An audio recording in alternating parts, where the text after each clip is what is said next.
They said the walls of the Chrysotraklinos, the golden throne room, were built of marble and mosaics. But Princess Syra knew the truth. They were built of secrets and screams.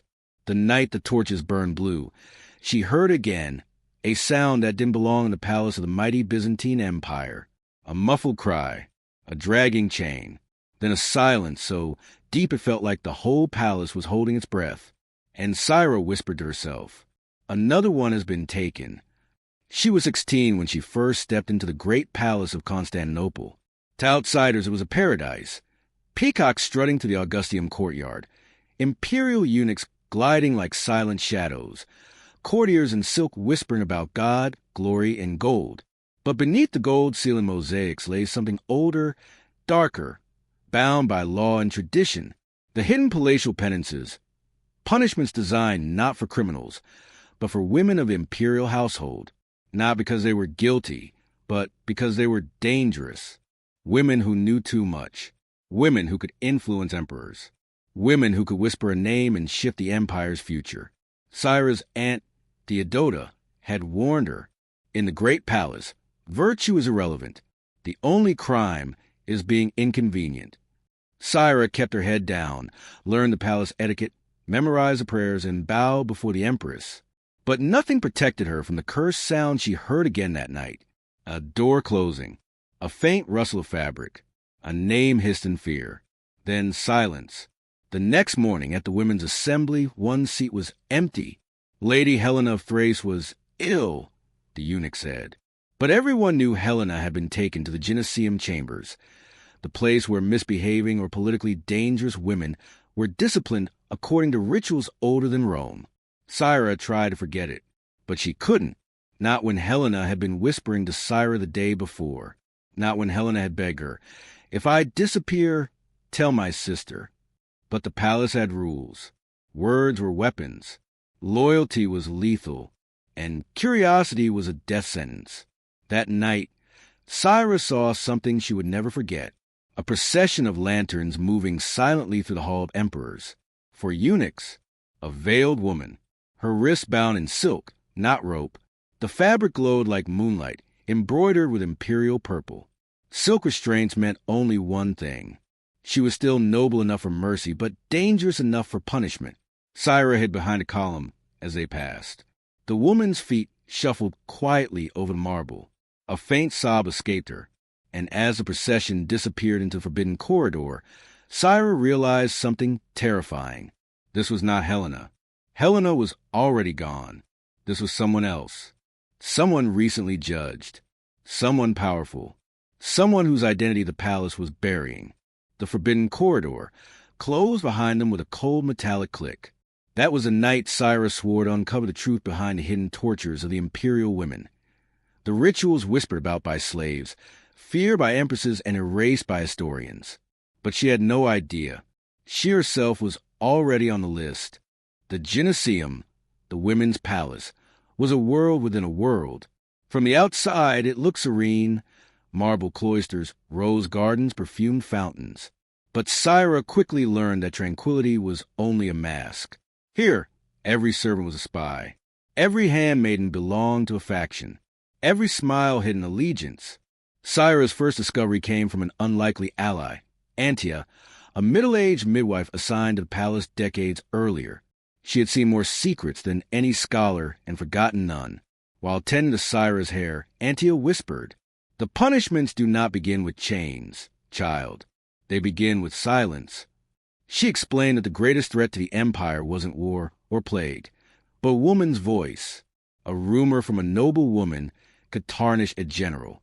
A whispered accusation could end a lineage. A single sentence spoken behind a curtain could topple a patriarch. So the palace had created a system. The penitential rituals, designed to break influence without shedding blood. There were 5 levels, never written, only remembered. Veilatio, the veiling. A noble woman was forbidden from showing her face for weeks. Obscurium, the isolation. She was kept alone, in a lightless chamber for contemplation. Refrenatio, the discipline. She was placed under the authority of the palace matrons. Metanoia, the confession. She was forced to record her political alliances. The The final rite unspoken. No one knew. Those who reached the 5th level vanished. Syra listened, horrified. How many have reached the final rite? Syra whispered. Anya did not look up. Her voice dropped to a trembling hush. Only 3 in my lifetime. And one was your mother. The comb in her hand stopped. Syra felt the blood in her veins freeze. My mother died of fever, she said firmly.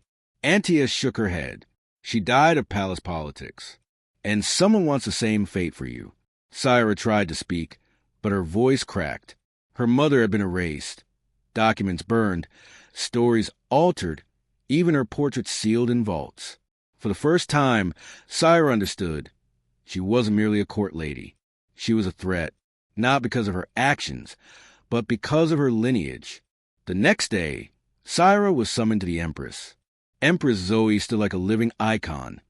Gold-stitched robes, jewel-bright eyes, a face trained in serenity. But her gaze was cold. You are loyal? She asked softly. Yes, your majesty. Loyalty is proven in silence, Zoe said. And Syra understood the test was beginning. That night, she received a sealed note slipped under her door. Meet me in the old basilica at dawn. What you seek is hidden there. No signature. No seal. Syra felt the walls closing in. She was being watched. Tested. Lured. But she couldn't resist. Because at last, she had a lead to the truth her mother died for. The abandoned basilica behind the palace had once been a chapel for empresses. Now it stood consumed by ivy, its mosaics chipped, its altar cracked. Syra arrived at dawn. The air was damp, filled with dust and rot. A rustling sound echoed through the nave. Then a figure emerged from behind a column. Theodosius, the palace librarian. He was the only man allowed near the women's archives, and one of the few who remembered Syra's mother. Without greeting, he handed her a leather-bound scroll. Open it, he whispered. Inside was a document written in elegant Greek. Chronicle of the penitential rites of the imperial women. Syra gasped. It detailed every punishment, except the 5th, but the scroll was incomplete, torn at the end. I stole this from the Patriarch's archive years ago, Theodosius said. Your mother asked me to protect it. Why? Syra asked. Theodosius glanced over his shoulder. Because she was the last woman to oppose the Empress Regent. Syra felt her breath catch. You mean Zoe? No, he whispered. Her mother, Empress Helena the Elder. Syra staggered. This conspiracy wasn't months old. It wasn't years old. It was generations deep.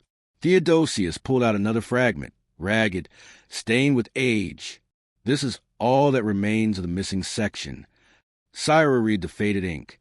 When a woman's influence threatens a throne, she is chosen for the right of oblivion. The empire will preserve her body, but erase her name. Her heart pounded. Erase her name. Like her mother. Syra, Theodosius said urgently, you must leave the palace. I can't, she whispered. Not until I know what happened to the others. A sound echoed near the entrance. Footsteps. Then a command. Seize them. Syra spun around. 4 palace eunuchs moved from the shadows, their faces expressionless. Theodosius shoved the scroll into her hands. Run! But Syra froze. One eunuch raised a hand and spoke. Lady Syra, by decree of the Empress, you are summoned for preliminary judgment. Her knees weakened. It was happening. She was being taken. Not to a court, not to a trial, to the first level of punishment. And Syra knew. This was exactly how her mother's story had begun.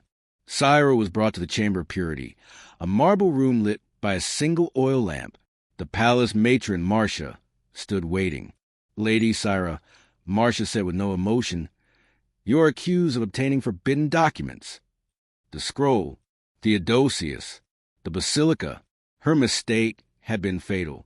Marcia lifted a length of translucent white silk embroidered with gold threads. The Empress grants you relatio. You will be veiled for 30 days.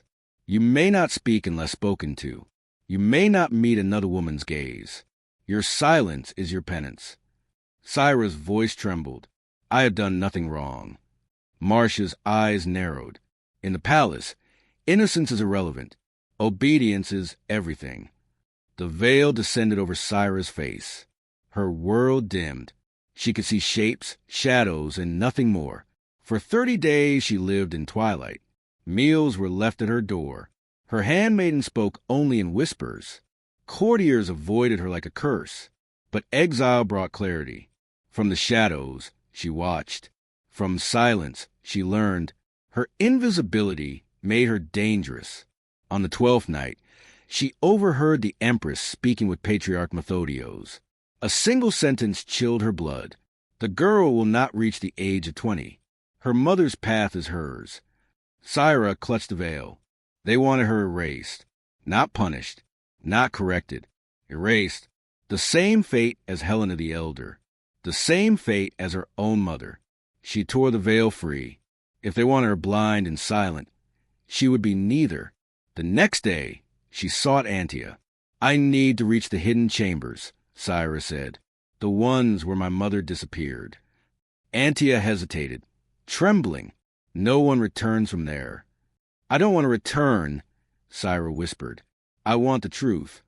That night, armed with only a lamp and Theodosius's scroll fragment, Syra followed Antia through a forgotten stairway behind the women's bathhouse, down stone steps, through a narrow passage, past sealed doors and abandoned rooms. Then at last, the iron gate, the mouth of the obscurium chamber, the second level of punishment. Antia's voice cracked. "Your mother's last steps ended here." Syra stepped forward. She would go where no noble woman had survived, not because she was brave, but because she was already dead unless she acted. The obscurium was not a dungeon. It was worse, a place designed not to hurt the body, but to dissolve identity. The walls were covered in faint carved prayers, notch tallies, scratches from women who try to leave a trace of their existence. Antia lit a lamp and held it high. "Syra, look." On one wall, in faded letters, "Irene, daughter of Helena, the elder she resists." Syra gasped. "That's my mother's name." She touched the carved letters, tears spilling. Her mother had been here. Her mother had fought. Her mother had tried to leave a message. Suddenly a shadow fell across the chamber. Empress Zoe stood in the doorway. Behind her, 6 eunuchs. Behind them, the palace matron with iron keys. Zoe's voice echoed coldly. "You should have accepted the veil. Your mother refused obedience. You follow her." Syra stood tall. "What was her crime?" she demanded. Zoe's eyes hardened. She knew the Emperor's secrets. "And mine?" Syra asked. Zoe stepped closer. "You inherited her loyalty and her stubbornness. I will not allow another woman to rise against the imperial house."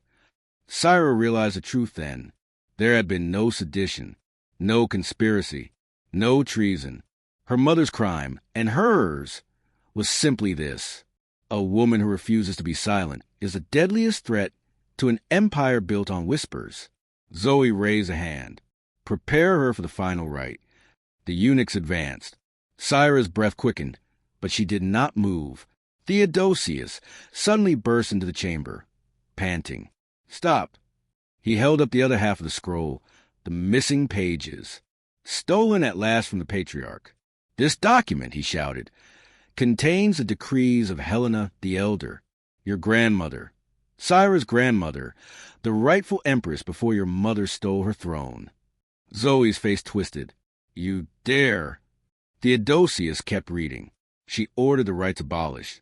Only Zoe and Methodios preserved them illegally. The matron froze. The eunuchs hesitated. Their loyalty was to the law, not the empress.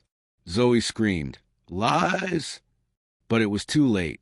Syra stepped toward the eunuchs. "By imperial edict of Helena the Elder," she said firmly, "the rites are forbidden. You follow the law, not tyranny." One eunuch lowered his head, then another, then all 6 knelt. Zoe stumbled backward, stunned. Syra's voice rose, clear and fearless. "Seize the empress. Let her face her own justice." The palace matron took Zoe's arm, trembling, not as an enemy, but as a servant obeying the true decree. Zoe's screams echoed down the hall as she was dragged away. Syra stood in the obscurium, heart pounding. She had done it. She had ended the hidden tortures, restored her mother's legacy, broken a tradition older than Constantinople. For the first time in decades, the women of the palace were free. Antia whispered, tears falling, "Your mother will be proud." Syra closed her eyes. The empire had taken everything from her, but it had not taken her voice.